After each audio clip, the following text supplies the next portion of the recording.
Hello, nice to meet you again. Good to see you again. I'm glad we have 5 more minutes. Yes. So go ahead. What question do you have for me? I think is for my English is the improving that in the intermediate. I think I don't know how to.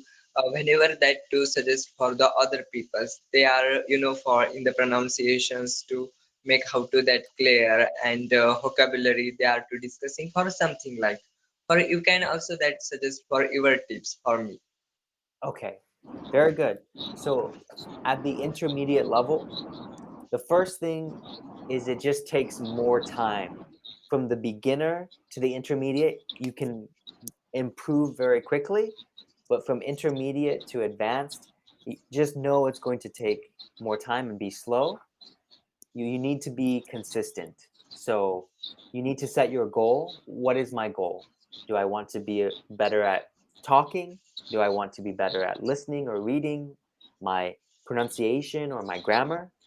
So make it very specific. So, okay, speaking, my grammar, and my pronunciation. Okay. And then be consistent. So that could look like 2 30-minute classes a week every Monday and Friday. Okay. So whatever it is, just be consistent with your classes and try and make English a habit. So if you can find a good English podcast you can listen to every day for 10 15 minutes. If you can find a good TV show you can watch every evening, those are good ways to help improve. Yeah. Yes, yes, absolutely right. This is the for you to for me tips. It's very best, and I can to apply for this tips also every day is also because Mm, in here I'm listening for the so many podcast is also English. Not just movies but podcast. So many I am to listening and pronunciations how to they are to speaking fluency as well so many for different synonyms is also in the English language. Some words are very same but they are very different too. Yes, yes. yes. Yeah, that's great. You're studying that because vocabulary is such a block for a lot of people. It can stop people. uh, y- for hello. Do you know for what? Yes, sir. For that, first I am to speaking. Whenever in the past I am to speaking, I don't know any word to. I'm just fumbling like. But when I am to give a practice, it's very easy to way to this is to speaking. And I think in Mm, the future is also English is the very best way going on through that these processes. mm. Just be patience and I think keep practicing. I think so too. And I think that's the best advice I can give is just consistent practice. 2 30-minute classes a week, and make sure you're really paying attention to how your English teacher is speaking. Try and copy the grammar, copy some of the phrases. yes, yes. I ask you one questions for Devin.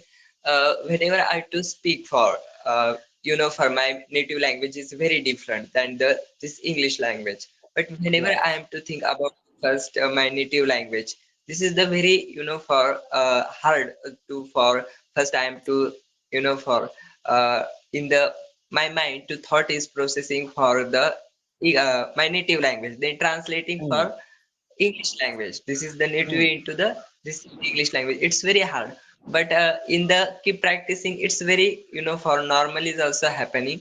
But whenever I am to speak, that is not to grammar in that included because the grammar is also important to making up the structure of sentences. But I think Right. I'm stuck in that small thing. This is how to overcome these situations. So right now you're in the translate then speak phase. You have to have enough practice talking where you go straight into just the speaking part. You're not thinking translating back and forth. You just naturally speaking in English and thinking in English. So that just takes time. That takes hours and hours of conversation and practice. But eventually you'll transition to thinking just to speaking. So Yes, yes. so You have so good nice question. teacher first giving Very to good. You too. advice. Nice. Thank you. Thank you. Like, Nice we talking and meet meeting you again. again. Take Yes. care.